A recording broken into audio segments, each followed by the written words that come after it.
La F1 condamne les propos inacceptables du président de la FIA. Oula, mais qu'est-ce qui se passe là? Alerte drama. Ça commence bien, hein, cette saison 2023 qui n'est même pas encore partie. Il y a quand même déjà des tensions entre la F1 et la FIA. Le week-end dernier, le média Bloomberg a rapporté que l'Arabie Saoudite, par le biais du fonds d'investissement public saoudien et présidé par le prince héritier Momo, encore un Momo, Bin Salman, avait déposé une offre de 20 milliards de dollars aux actuels propriétaires de Liberty Media. Bon, ils ont refusé, ok. Donc, sur les réseaux sociaux, Momo Ben Sulayem, le président de la FIA, n'a pas hésité à dire que cette somme était prétendument gonflée et a invité tout acheteur potentiel à faire preuve de bon sens. En tant que gardien du sport automobile, la FIA, en tant qu'organisation à but non lucratif, se méfie des sommes prétendument gonflées de 20 milliards de dollars pour la F1. Il est conseillé à tout acheteur potentiel de faire preuve de bon sens. Bon, ça, on l'a vu également. Ce mardi, la BBC indique avoir eu accès à une lettre envoyée par la F1 et Liberty Media, propriétaire des droits commerciaux à la FIA, dans laquelle il est indiqué que les remarques de Ben Sulayem outrepassent à la fois les limites de son mandat et des droits contractuels. Toujours selon la BBC, cette lettre aurait été coécrite par la directrice juridique de la F1, Sacha Woodward-Hill, et René Wilm, qui occupe le même poste pour le propriétaire de la F1, Liberty Media.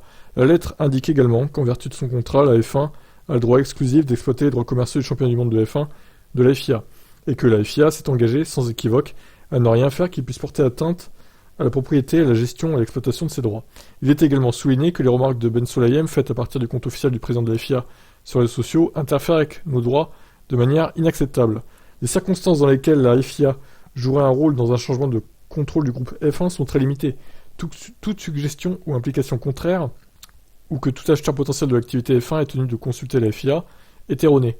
Tout commentaire sur la valeur d'une entité cotée, en particulier en prétendant ou en impliquant la possession de connaissances privilégiées ce faisant, risque de causer des dommages substantiels aux actionnaires et aux investisseurs de cette entité, sans parler d'exposition potentielle de graves conséquences réglementaires.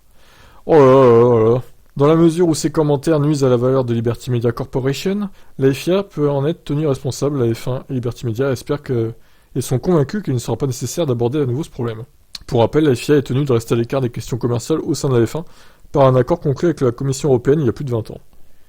Ok, d'accord, bon. Belle ambiance entre la F1 et la FIA. J'ai l'impression que ça se dégrade de semaine en semaine, hein. Cette ambiance entre les deux, là. Je sais pas ce que ça va donner au courant de cette saison en 2023, mais je sens que ça va encore monter en puissance. Alors, est-ce que Ben Sulayem va répondre à tout ça? Ou est-ce qu'il va faire profil bas? Moi, je lui conseillerais plutôt de faire profil bas et de pas l'ouvrir sur les réseaux sociaux, parce que là, ça va amplifier le truc et on va pas s'en sortir, en fait. Vous en pensez quoi de ce conflit, là, qui est en train de naître entre la F1 et la FIA?